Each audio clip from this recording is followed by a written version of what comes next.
Hey, thanks for joining us here on WSAV News 3 today at 11. We'll go outside live and take a look there at the north end of Tybee this morning. Storm Team 3 meteorologist Alyssa Carsley joining us now there in the Weather Center with a look at your forecast. First, Alyssa, good morning.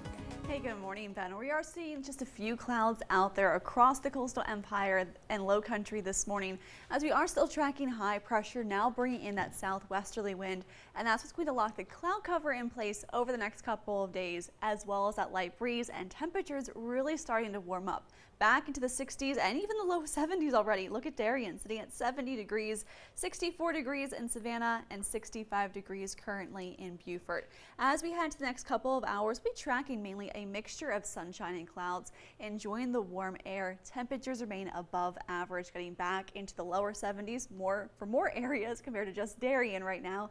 As we head into the afternoon, then back into the mid 70s. A warm and breezy day as that southwesterly wind continues to pick up. Those wind gusts will be around 15 to close to 20 miles per hour. That breezy condition will continue over the next couple of days as well. We're currently seeing that high temperature today around 76 degrees, 78 degrees in Hinesville, and 71 degrees for that high in Beaufort. We continue with this spring-like warmth over the next couple of days, where for tomorrow afternoon through Saturday, we are tracking a near record warm-up, especially on Friday, where there is a chance we are tying that record high at 84 degrees. That's where we find that record high temperature compared to the forecast high right around 82. So coming up in the complete Storm Team 3 forecast, we'll talk about the rest of the week and how we are looking at a few rain showers out there for the weekend. All right, Alyssa, thank you. Topping our news right now, authorities are investigating a crash involving a school bus and 3 other cars that sent 3 people to the hospital in Walltowerville this morning. According to Georgia State Patrol, the bus had just picked up 2 children and was stopped with 2 vehicles stopped behind it when another vehicle struck them from behind, causing a chain reaction. Officials say there were 13 students and 2 adults on board that bus. All of them were checked out. They are okay. They were taken to school in a different bus. We're told several drivers involved were taken to a nearby hospital. One of those with serious injuries. That crash remains under investigation. Meanwhile, Savannah police need your help finding the person responsible for a shooting on the city's west side. We're told officers responded to the 200 block of West 32nd Street around lunchtime yesterday and found a man shot at least once. Emergency officials tell us he was taken to the hospital with life-threatening injuries. So far, no arrests have been announced in that case. We'll keep you updated, though, as we learn more both on air and online. In the meantime, though, if you have any information that can help with the investigation, you can call Crime Stoppers at 912-234-2020. On now to continuing coverage this morning. Emotions are still strong following a crash that claimed the life of Dr. Linda Davis, a beloved teacher at Hess K-8 school. It happened Monday morning less than a mile away from the school, and authorities say the man charged in the incident was trying to run from Immigration and Customs Enforcement. Many questions, though, still remain now 2 days later. Last night, protesters gathered in Forsyth Park to voice their concerns. WSAV's Isabella Baez shares their powerful message.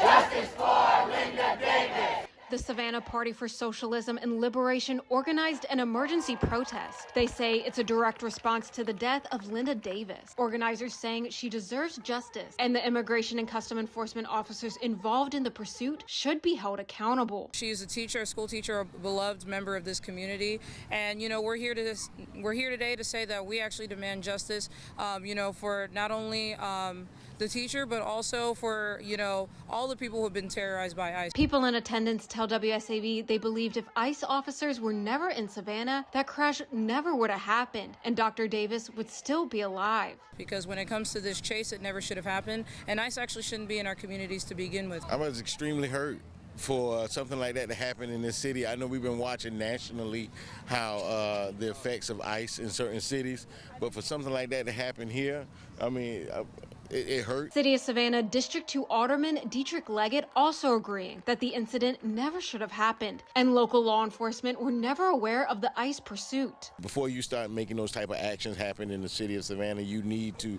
check in.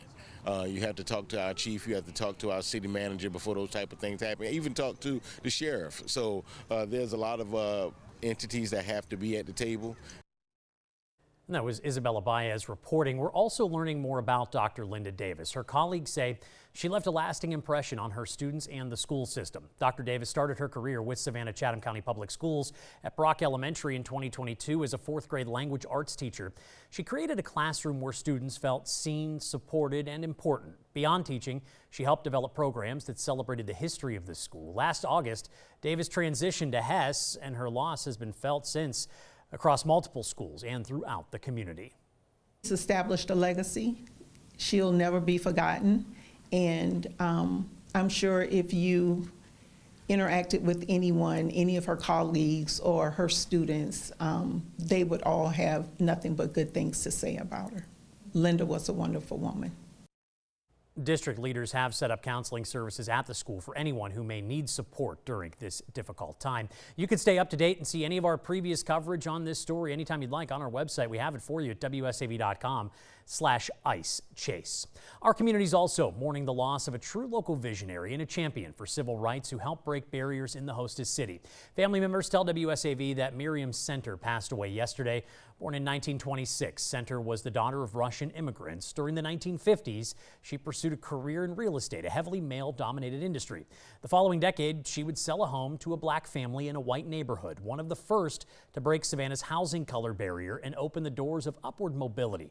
Center also worked closely with the NAACP and former mayor, the late Malcolm McLean, during the movement of the 1960s. She played a role in local politics alongside her husband, Savannah Alderman Leo Center, serving on the Metropolitan Planning Commission and acting as the chair of the opening of the Savannah Civic Center. Center would later author the play Johnny Mercer and Me about her friendship with iconic Savannah composer Johnny Mercer. Miriam Center was 99 years old.